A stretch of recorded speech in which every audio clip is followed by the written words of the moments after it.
Imagine waking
shift. Oil prices go up. And the reason behind this is not always physical shortage, but fear. War creates uncertainty, and uncertainty makes markets unstable. Countries start worrying about supply disruptions. Investors react quickly. And when supply becomes uncertain, prices naturally rise. This increase in oil prices doesn't stay limited to energy markets. It spreads into every part of the economy. The next step is transportation. Every truck delivering goods, every ship moving across oceans, every airplane carrying cargo relies on fuel. There is no way around it. When fuel becomes expensive, transportation costs rise immediately. And businesses don't absorb these costs quietly. They pass them on to consumers. Now comes the next level of impact: food prices. Think about how food reaches your table. Vegetables come from farms, often far away from cities. Grains are transported across regions.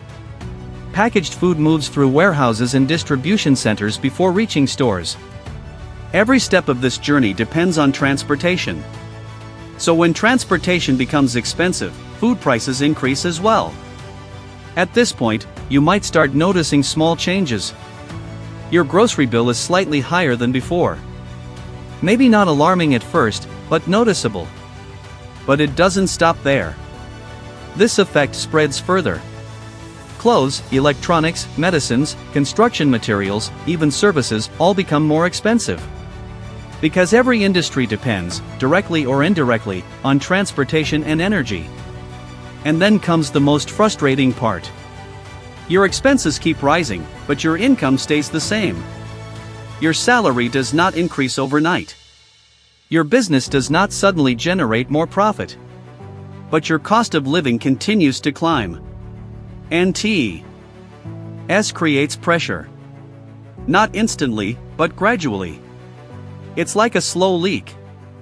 You don't feel it immediately, but over time, it drains your financial stability. You may start adjusting without even realizing it.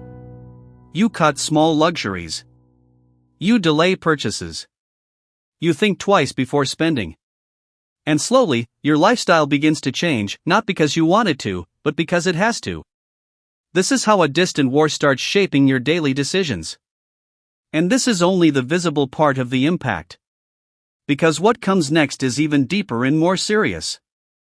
And this is where reality becomes impossible to ignore.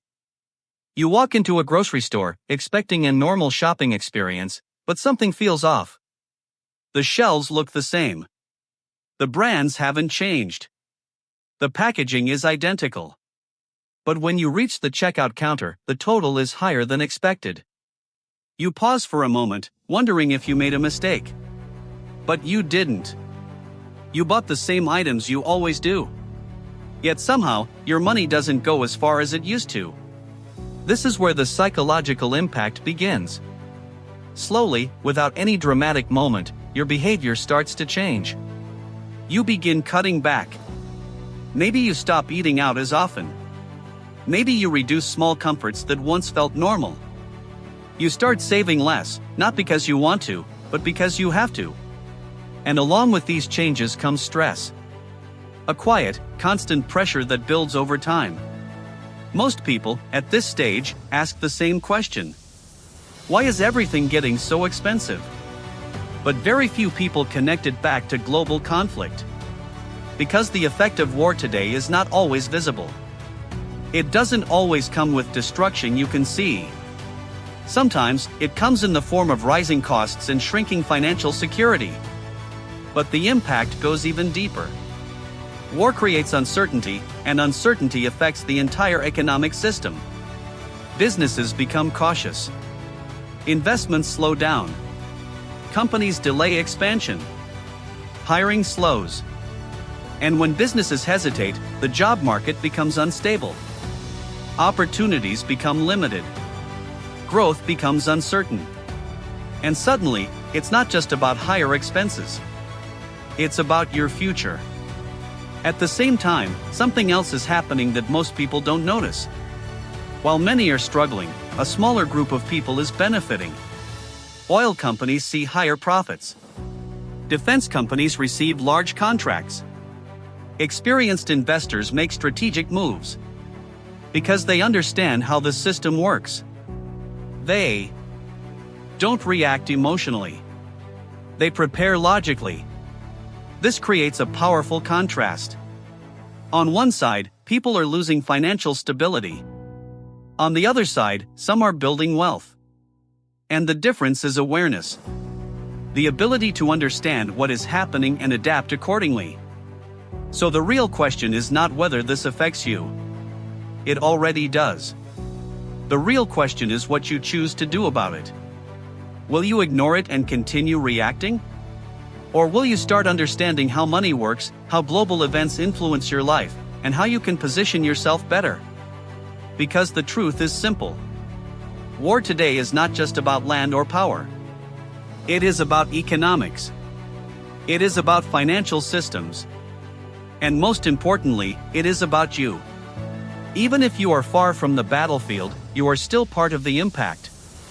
And if you don't learn how this system works, it will continue to affect you without you even realizing it. History shapes money, and money shapes the world. If you found this valuable, make sure to like, subscribe, and share your thoughts in the comments. Thanks for watching Capital Relics.